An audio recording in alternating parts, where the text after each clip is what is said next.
And right now we are 2 minutes away from the end of the trading day. Romaine Bostick here with Scarlet Fu, taking you through to that closing bell with a global simulcast. We're joined right now by Tim Stenovec in the radio booth, Emily Graffeo in today for Carol Masser. Welcome to our audiences across all of our Bloomberg platforms, including our partnership with YouTube, here on a relatively subdued day in U.S. equity markets. Yeah, equity markets are subdued. We've been laser focused on everything happening in Washington, D.C., hearing from European leaders, but also thinking about Friday. And that's when we expect to hear from Jay Powell. The big question, is he going to signal a September cut or is he not?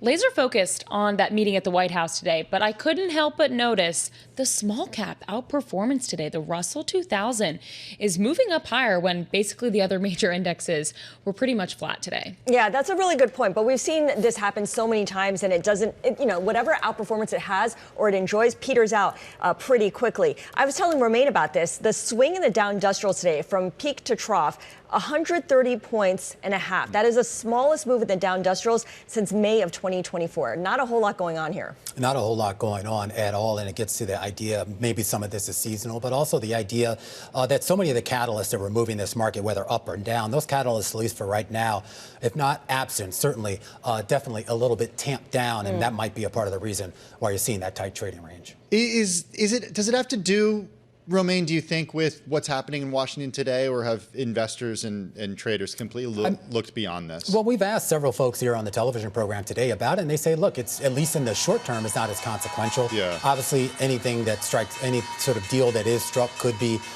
bullish for investor sentiment, and that could feed through. But right now, this is a market much more concerned about economic fundamentals. You saw that in a great note out today by David Kostin, talking about the earnings season that is now starting to wrap up, an earnings season that came in well above everyone's expectations. The S&P 500 ending of the day, we're going to call it unchanged, 64.49 and change as we wait for these numbers to settle. The Dow down about 0.1% on the day. The Nasdaq up less than 0.1% on the day. But once again, all three of the major indices there unchanged. The Russell 2000, as Emily was pointing out just a second ago, outperforming up 0.4%. Even though the S&P 500 pretty much unchanged today, we did see fewer stocks move higher than lower today. 233 stocks advanced, 269 on the declining side. All right, let's take a look at the IMAP. A pretty mixed day here when you look at the 11 sectors in the S&P 500.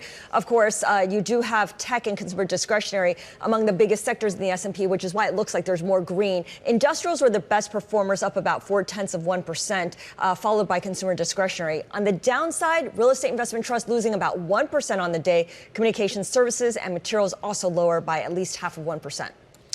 Taking a look at stocks that were on the rise today in the S&P 500, the best performer, 26% to the upside, was Dayforce, the human resources management software provider. Look at that, 26% today.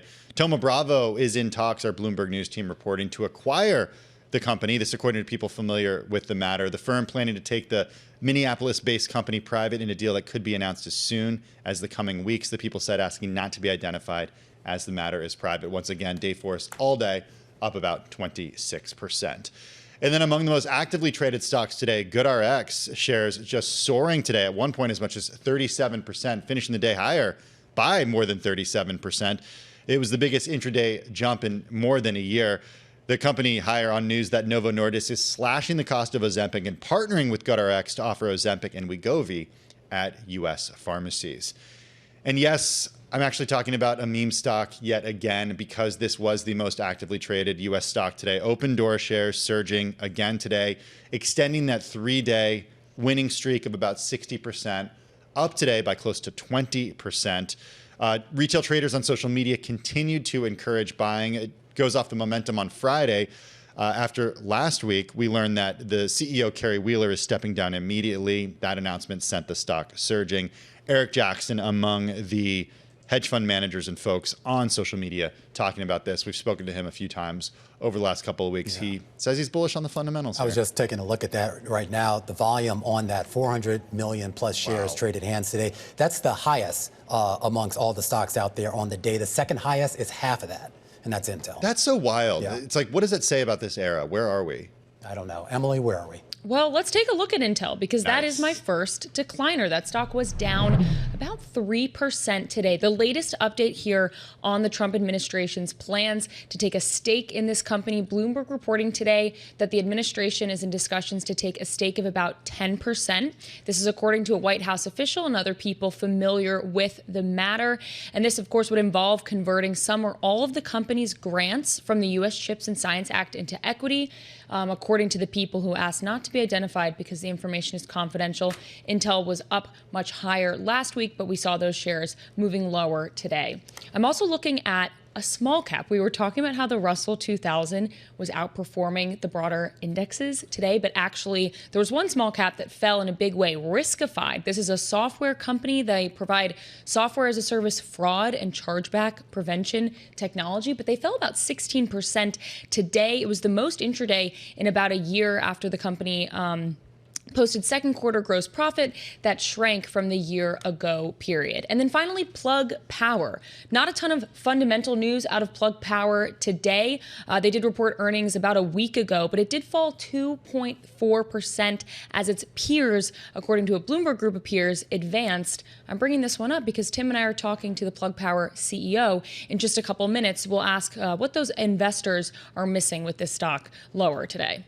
All right, I'll always be selling, Emily, always be selling. Meanwhile, in the Treasury market, honestly, about as boring as the equity market today. You can see modest moves across the curve of 1 to 2 basis points, with, once again, the longer end of the curve seeing most of the action, 2 basis points higher on your 30-year yield. A bond market, we should say, right now, heavily focused on Fed rate cuts and, of course, a big speech on Friday by Chairman Jay Powell. Before that, Romaine, I'm surprised to see you at the office today. Me too. Do you know why? No, why? Because the annual Pro Farmer Crop Tour has kicked off. Do you know about this? Yeah, I do, actually. You used to cover this, I used to cover you? ag, Yeah. I used to live across the street from a cornfield. So what this means is it. you have farmers, analysts, journalists traveling across fields from Ohio to South Dakota, and they're looking at the health of the corn and soybean crops. I know we have earnings crossing right now, but there's an issue with corn. All right, I'm being told to go. Palo Alto Networks, their earnings just coming out. Adjusted EPS in the most recent quarter coming in at about 95 cents a share. Revenue looks like it's coming in relatively in line with estimates at about $2.5 billion. Here's the guidance that the company is giving. For the full year, the company says that revenue for the fiscal 2026 will be 10.48 to 10.53 billion. The low end of that range is above the average of analyst estimates, which is basically 10.44 billion. But the real actual story here right now is another headline. This on Nir Zook, one of the founders of Palo Alto Networks and currently the chief technology officer. We're learning that he does plan to retire from the company, and they have already named a successor. The product chief is going to take his place as well. So once again, it looks like pretty much matching estimates on the bottom line and the top line, and providing guidance, at least on the revenue for the full year, slightly above the average of analyst estimates. And we also have some forecasts for this quarter, so some more near-term estimates on what they're expecting. And for the first quarter, they see adjusted EPS of 88 cents to 90 cents. Analysts were looking for 86 cents, so that range is higher than the average analyst estimate, which is certainly encouraging. And you could see the stock extending its gains in after-hours trading up more than 5% right now. And just to reiterate what Romaine was telling us, the founder and CTO Nir Zook retiring, and the product chief Lee Claridge will be succeeding Nir Zook.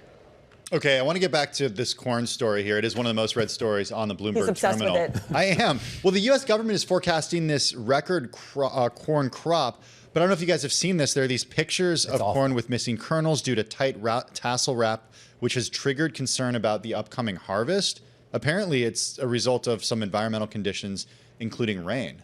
Yeah, definitely not a good look. It's a lot of climate change too, and we've seen this sort of that corn belt continues to move further north, and that's not necessarily a good sign. I thought it was interesting too because, believe it or not, I was actually in a cornfield this weekend. A maze? Yeah. Well, no, it wasn't a maze. It was just a cornfield. What were you doing? It was down the street from where we were staying, so we went over there. But it gets to this idea. You could see some of the blight on that, and I don't know if that was just a one-off for that particular field or anything, but it was definitely visible. Ugly corn feels like the I can see phrase we've of the really week. got Scarlet and Emily's attention. No. The pictures We can are talk really about this all day, disturbing. Romaine.